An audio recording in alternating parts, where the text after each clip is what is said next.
Ação e reação, capítulo 15. Anotações oportunas.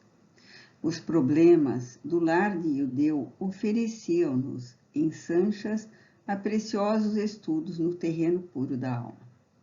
Em razão disso, de volta à mansão em companhia do assistente, valíamos-nos do tempo para buscar-lhe a opinião clara e sensata acerca de momentosas questões que nos esfervilhavam a mente. Hilário foi o primeiro a quebrar a longa pausa, indagando.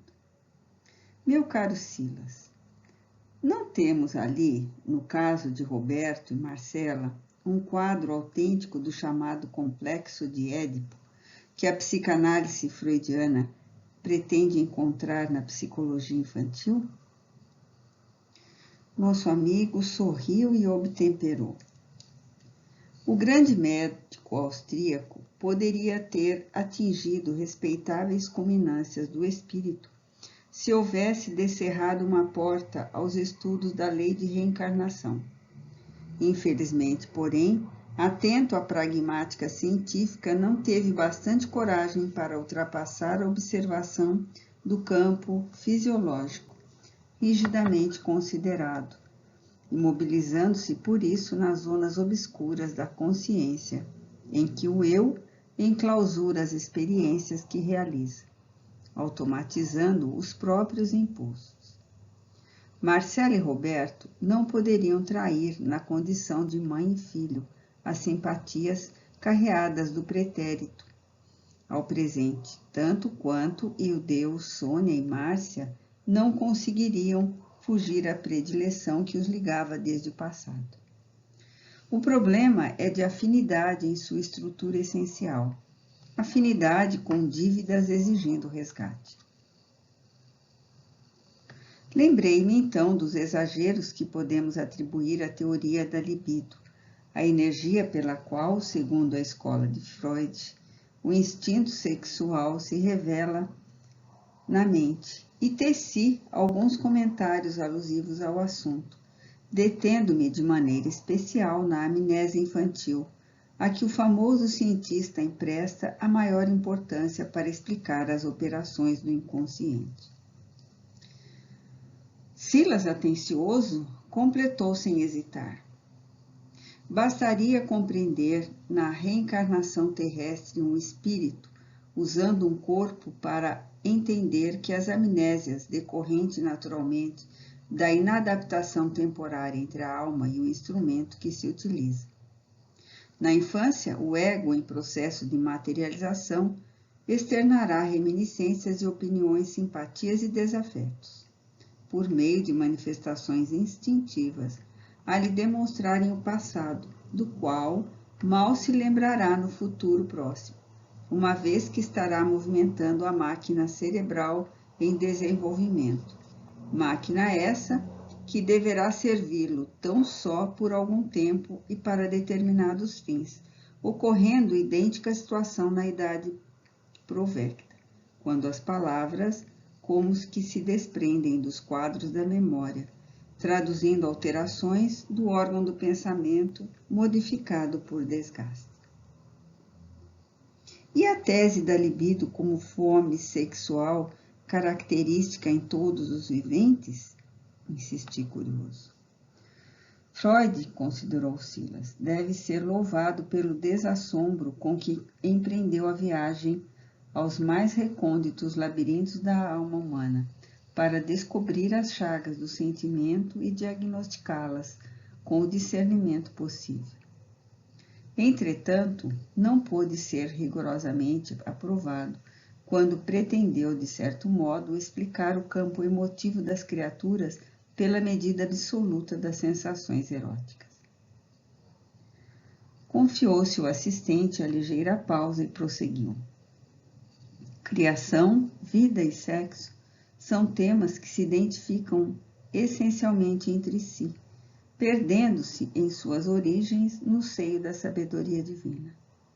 Por isso, estamos longe de padronizá-los em definições técnicas inamovíveis. Não podemos dessa forma limitar as loucuras humanas à função do sexo, pois seríamos tão insensatos quanto alguém que pretendesse estudar o Sol apenas por uma réstia de luz filtrada pela fenda de um telhado.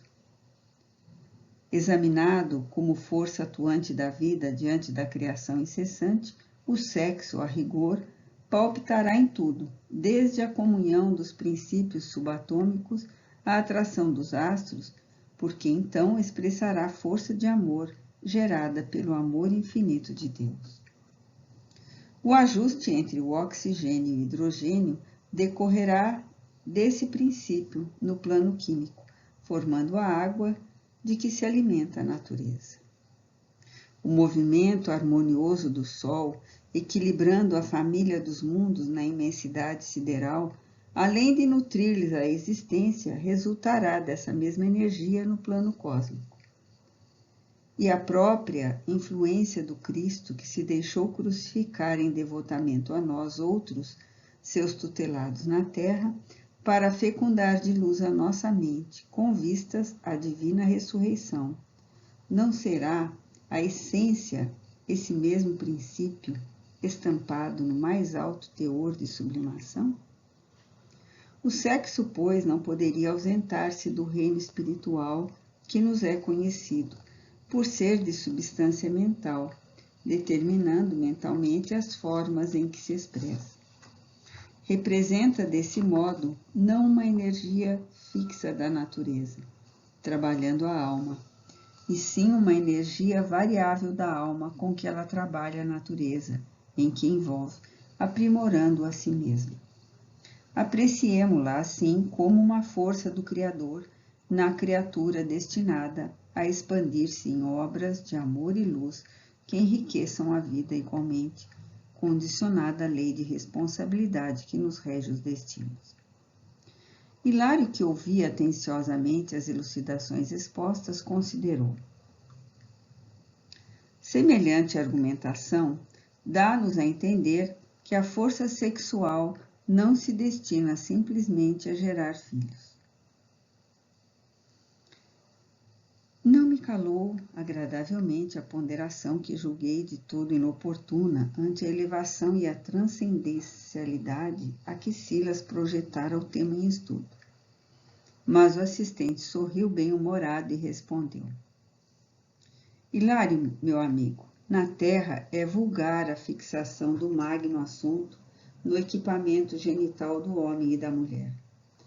Contudo, é preciso não esquecer que mencionamos o sexo como força de amor nas bases da vida, totalizando a glória da criação. Foi Sigmund Freud que definiu o objetivo do impulso sexual como procura de prazer. Sim, a assertiva é respeitável, reportando-nos as experiências primárias do espírito no mundo físico.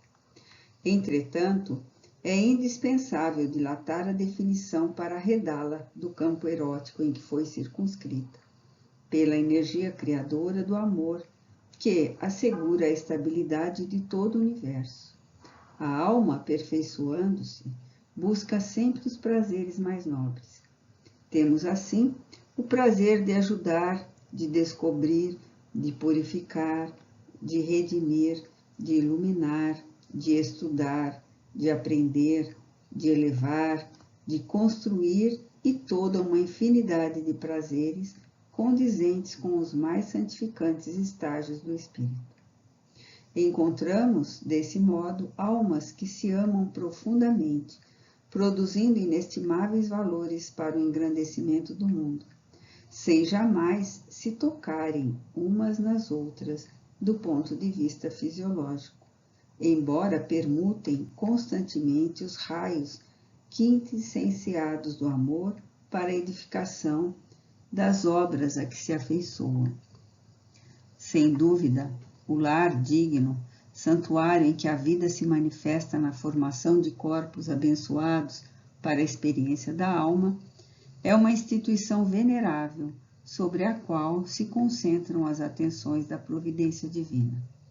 Entretanto, junto dele, dispomos igualmente das associações de seres que se aglutinam uns aos outros nos sentimentos mais puros em favor das obras da caridade e da educação. As faculdades do amor geram formas sublimes para a encarnação das almas na Terra, mas também criam os tesouros da arte, as riquezas da indústria, as maravilhas da ciência, as fulgurações do progresso. E ninguém amealha os patrimônios da evolução a sós. Em todas as empresas do acrisolamento moral, surpreendemos espíritos afins que se buscam, reunindo as possibilidades que lhes são próprias na realização de empreendimentos que levantam a humanidade da terra para o céu. Após breve pausa, acentuou: o próprio Cristo, nosso Senhor, para cimentar os alicerces do seu apostolado de redenção, chamou a si os companheiros da Boa Nova, que, embora a princípio não lhe compreendessem a excelsitude, dele se fizeram apóstolos intimoratos, selando com o Mestre inesquecível um contrato de coração para coração, por intermédio do qual lançaram os fundamentos do reino de Deus na terra, uma obra de abnegação e sacrifício que constitui até hoje o mais arrojado cometimento do amor no mundo. Nesse ponto das elucidações que lhe fluíam do verbo afetuoso, permitiu-se o assistente mais longo intervalo. Percebendo, porém, que estimaríamos ouvi-lo mais amplamente sobre o sexo, qual é concebido entre os homens, de forma a enfileirar conclusões adequadas aos nossos estudos de causa e efeito, voltou a dizer: tais considerações que expendemos acerca de um tema assim tão vasto, externando-nos do ângulo mais elevado que nossa mente é suscetível de abarcar, não nos dispensam do dever de exaltar a necessidade de sublimação da experiência emotiva entre as criaturas. Sabemos que o sexo, analisado na essência, é a soma das qualidades femininas ou masculinas que caracterizam a mente, razão porque é imprescindível observá-lo do ponto de vista espiritual, enquadrando-o na esfera das concessões divinas que nos cabe movimentar com respeito e rendimento na produção do bem. Entendo que vocês desejariam efetuar mais longa digressão educativa nesse domínio. Entretanto, cremos desnecessário minudicenciar particularidades ao redor do assunto, porque conhecem de sobejo que, quanto mais amplo o discernimento do espírito, mais imperiosas se lhe fazem as obrigações perante a vida. O sexo no corpo humano é assim como um altar de amor puro, que não podemos relegar à imundície, sob a pena de praticar as mais espantosas crueldades mentais, cujos efeitos nos seguem invariáveis depois do túmulo. Meu colega, que ardia no anseio de intensificar indagações, inquiriu respeitoso: Silas, amigo, assistimos no mundo a todo um acervo de conflitos sentimentais que por vezes culminam em pavorosa delinquência. Homens que renegam os sagrados compromissos do lar, mulheres que desertam dos deveres nobilitantes para com a família, pais que abandonam os filhos, mães que rejeitam rebentos mal nascidos quando os não assassinam covardemente. Tudo isso em razão da sede dos prazeres sexuais, que não raro lhe situam os passos nas sendas tenebrosas do crime. Todas estas falhas acompanham o espírito, além da armadura de carne que a morte consome? Como não? Respondeu o assistente tristonho. Cada consciência é uma criação de Deus, e cada existência é um elo sagrado na corrente da vida, em que Deus palpita e se manifesta. Responderemos por todos os golpes destrutivos que vibramos nos corações alheios e não nos permitiremos repouso enquanto não consertarmos, valorosos, o serviço de reajuste. Impressionado, Meu companheiro persistiu. Imaginemos que um homem tenha conduzido uma jovem à comunhão sexual com ele à caça de mero prazer dos sentidos, prometendo-lhe matrimônio digno para abandoná-la vilmente ao próprio desencanto, depois de saciado em seus desejos. A pobre criatura, desenganada, sem recursos para refugiar-se no trabalho respeitável, entrega-se ao meretrício. O homem é responsável pelos desatinos que a infelicitada companheira venha praticar, compreendendo-se que ele não terá marchado sozinho para semelhante aventura?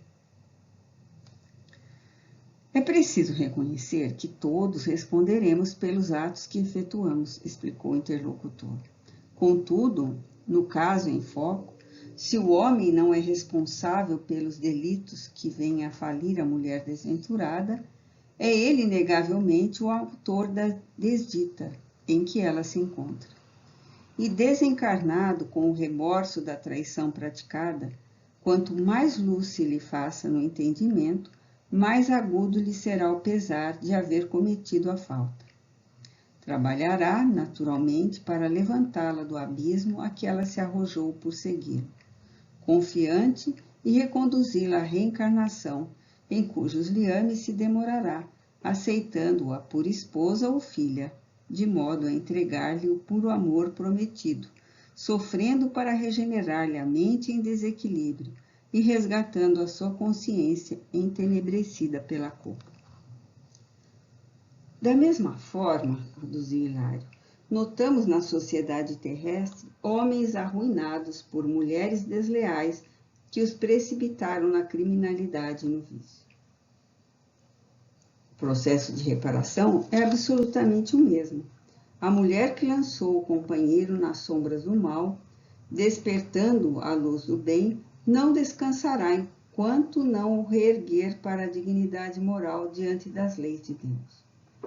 Quantas mães vemos no mundo engrandecidas pela dificuldade e pela renúncia, morrendo cada dia entre a aflição e o sacrifício para cuidar de filhos monstruosos que lhe torturam a alma e a carne? Em muitos desses quadros terríveis e emocionantes, oculta-se divino o labor da regeneração, que só o tempo e a dor conseguem realizar. Tudo isso, meu amigo, tornou Hilário com manifesta amargura, nos obriga a reconhecer que, nas falhas do campo genésico, temos a considerar acima de tudo a crueldade mental que praticamos em nome do amor. Isso mesmo, aprovou o assistente. Na perseguição ao prazer dos sentidos, costumamos armar as piores ciladas aos corações incautos que nos ouvem. Contudo, fugindo à palavra empenhada ou faltando aos compromissos e votos que assumimos, não nos precatamos quanto à lei de correspondência que nos devolve inteiro o mal que praticamos e em cuja intimidade as bênçãos do conhecimento superior nos agravam as agonias, uma vez que, no esplendor da luz espiritual, não nos perdoamos pelas nódoas e chagas que trazemos na alma. Isso para não falar dos crimes passionais perpetrados na sociedade humana, todos os dias pelos abusos das faculdades sexuais destinadas a criar a família, a educação, a beneficência, a arte e a beleza entre os homens. Estes abusos são responsáveis não apenas por largos tormentos nas regiões infernais, mas também por muitas moléstias e monstruosidades que ensombram a vida terrestre. Porquanto os delinquentes do sexo que operam o homicídio, o infanticídio, a loucura, o suicídio, a falência e o esmagamento dos outros, voltam à carne sob o impacto das vibrações desequilibrantes que puseram em ação contra si próprios. E são, muitas vezes, as vítimas da mutilação congênita, da alienação mental, da paralisia, da senilidade precoce, da obsessão enquistada, do câncer infantil, das enfermidades nervosas de variada espécie, dos processos patogênicos inabordáveis e de todo um cortejo de males, decorrentes do trauma perispirítico que, provocando desajustes nos tecidos sutis da alma, exige longos e complicados serviços de reparação a se exteriorizarem com o nome de inquietação, angústia, doença, provação, desventura, idiotia, sofrimento e miséria. Aliás, muito antes da pompa terminológica das escolas psicanalíticas modernas, que se permitem arrojadas conjecturas acerca de flagelações mentais, há quase 20 séculos ensinou-nos Jesus que todo aquele que comete o mal é escravo do mal. E podemos acrescentar que para sanar o mal a que houvermos escravizado o coração, é imprescindível sofrer a purgação que o extirpa.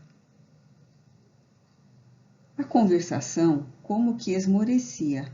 No entanto, Hilário, interessado em dirimir as dúvidas que lhe escaldavam a cabeça, tomou novamente a palavra e indagou sem preâmbulos. E os problemas inquietantes da inversão? Silas deu-se pressa em aclarar. Não será preciso alongar elucidações. Considerando-se que o sexo, na essência, é a soma das qualidades passivas ou positivas do campo mental do ser, é natural que o espírito acentuadamente feminino se demore séculos e séculos nas linhas evolutivas da mulher, e que o espírito marcadamente masculino se detenha por longo tempo nas experiências do homem. Contudo, em muitas ocasiões, quando o homem tiraniza a mulher, furtando-lhe os direitos e cometendo abusos em nome de sua pretensa superioridade, desorganiza-se ele próprio a tal ponto que, inconsciente e desequilibrado, é conduzido pelos agentes da lei divina a renascimento doloroso em corpo feminino, para que, no extremo desconforto íntimo, aprenda a venerar na mulher sua irmã e companheira, filha e mãe diante de Deus, ocorrendo idêntica situação à mulher criminosa, que depois de arrastar o homem à devassidão e à delinquência, cria para si mesma terrível alienação mental, para além do sepulcro, requisitando quase sempre a internação em corpo masculino, a fim de que nas teias do infortúnio de sua emotividade saiba edificar no seu ser o respeito que deve ao homem perante o Senhor. Nessa definição, porém, não incluímos os grandes corações e os belos caracteres. Em muitas circunstâncias reencarnam em corpos que não lhe correspondem os mais recônditos sentimentos, posição solicitada por eles próprios no intuito de operarem com mais segurança e valor, não só o acrisolamento moral de si mesmos, como também a execução de tarefas especializadas por meio de estágios perigosos de solidão em favor do campo social terrestre, que se lhes vale da renúncia construtiva para acelerar o passo no entendimento da vida e do progresso espiritual. Compreendemos que Silas se desincumbira brilhantemente da tarefa de esclarecer-nos, condensando em palavras singelas luminosa síntese do vasto assunto que, de certo, em nossa conceituação, exigiria vários compêndios para ser devidamente analisado. Meu colega, contudo, como quem desejava estudar todas as questões tangentes, voltou a interrogar.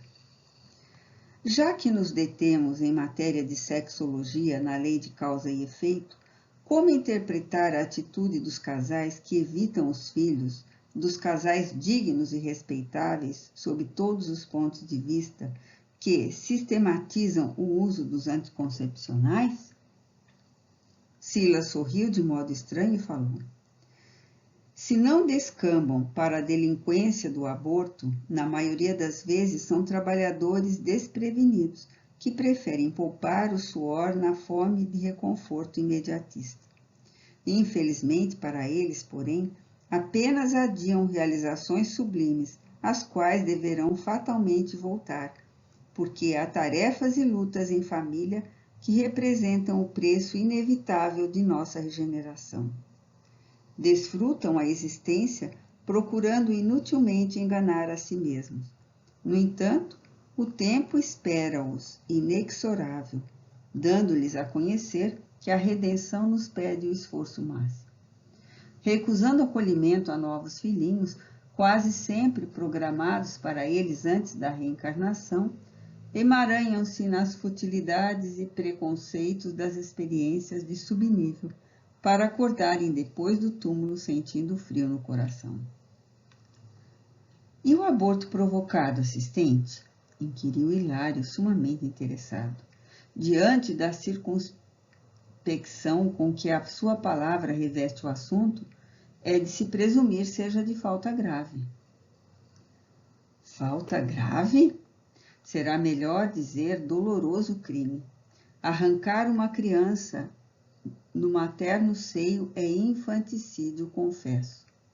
A mulher que o promove ou que venha conestar semelhante delito é constrangida por leis irrevogáveis a sofrer alterações deprimentes no centro genésico de sua alma, predispondo-se geralmente a dolorosas enfermidades, quais sejam metrite, o vaginismo, a netralgia, o infarte uterino, a tumoração cancerosa, flagelos esses com os quais muita vez desencarna, demandando o além para responder perante a justiça divina pelo crime praticado. É então que se reconhece rediviva, mas doente e infeliz, porque ela, pela incessante recapitulação mental do ato abominável, por meio do remorso, reterá por tempo longo a degenerescência das forças genitais. E como se recuperará dos lamentáveis acidentes dessa ordem? O assistente pensou por momentos rápidos e acrescentou: imaginem vocês a matriz mutilada ou deformada da mesa da cerâmica.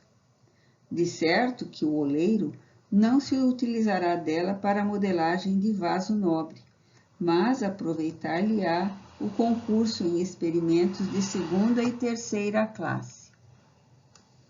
A mulher que corrompeu voluntariamente o seu centro genésico receberá de futuro almas que viciaram a forma que lhes é peculiar, e será mãe de criminosos e suicidas no campo da reencarnação, regenerando as energias sutis do perispírito por meio do sacrifício nobilitante com que se devotará aos filhos torturados e infelizes de sua carne, aprendendo a orar, a servir com nobreza e a mentalizar a maternidade pura e sadia, que acabará reconquistando ao preço de sofrimento e trabalhos justos. Inexplicavelmente, Hilário emudeceu diante da lógica em que se baseavam as anotações de Silas. Não tive coragem de prosseguir perguntando, absorvido então pelo temor de aprofundar em excesso num terreno em que terminaria por esbarrar nos detritos de meus próprios erros, preferindo assim o silêncio para reaprender e pensar.